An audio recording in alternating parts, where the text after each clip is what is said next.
who has anyone that depends on them financially or in any other way should have their estate planning documents in order. We need to have a will or a trust, and an attorney can help you figure out whether you need a trust, but in most cases, a will is fine. We need a financial power of attorney. We need a healthcare power of attorney. Pretty straightforward, it's just 3 documents. But it's hard for people to do these things because if that tragedy happens, it's so much better if you've planned and prepared and helped the people who will be struggling through without you. So you don't estate plan for yourself, you do it for your family. So the most important thing to start with is the will, and if you have children, it's identifying who is going to have custody of those children. You need to figure these things out before you go to a lawyer to sit down and draft the will, because it's a challenge. Who knows your kids? Who do you want to be the one to wake them up in the morning? Who do you want to be the one to be driving them to school or consoling them after the baseball game that they lost? Who's going to be that person? It's hard to think about, but you need to come to a decision.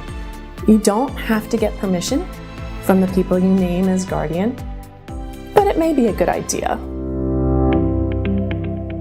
Now, the person who's in control of the money for the children, maybe your insurance proceeds, doesn't have to be the guardian. It can be someone else. So if there's someone in your life that is a great caregiver, but maybe isn't as good with the money, that person should be the guardian. And if there's someone who's really good with the money, but maybe not the one that is going to be consoling after the loss of the game, that person can oversee the finances. If they need to work together then as a team until your children are old enough. So you want to get all of that worked out ahead of time, how you'd like it to be, before you go to the lawyer. You need a financial power of attorney. The will happens after you pass away. The financial power of attorney happens if you're not able to make decisions for yourself, but you're not dead.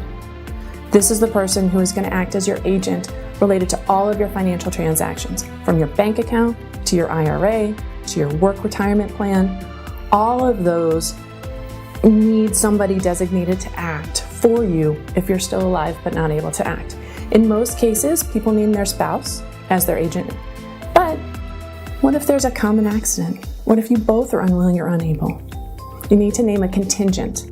So for the financial power of attorney, the contingent agent that will act if your spouse cannot needs to be someone who can be trusted not to run away with your checkbook. It's as simple as that.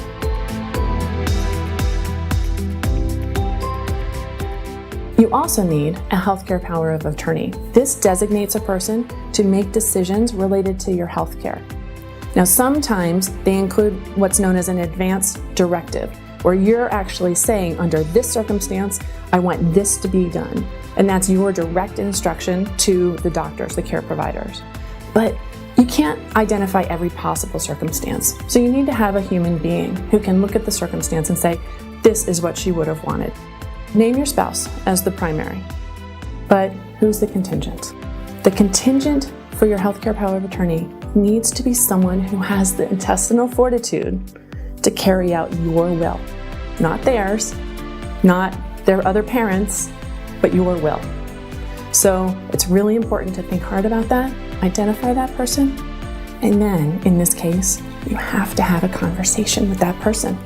You have to let that person know what you would want if they're called to serve. It's not a privilege to be someone's healthcare agent. It's a real burden. And so you need to equip them to carry that burden for you. Most of the time, what holds people up is the enormity of what they're contemplating. So you need to take the first step. Identify an attorney, make an appointment. Talk to the attorney and say, what does this all cost? What's involved? Most attorneys will tell you, if you know what you want, and we only have to go through 1 revisions of the draft, it's less expensive. So give it some thought, be responsive, schedule a meeting, schedule the follow-up, execute the documents. Take each step and work your way through it. Get it done. Give yourself a deadline and get it done.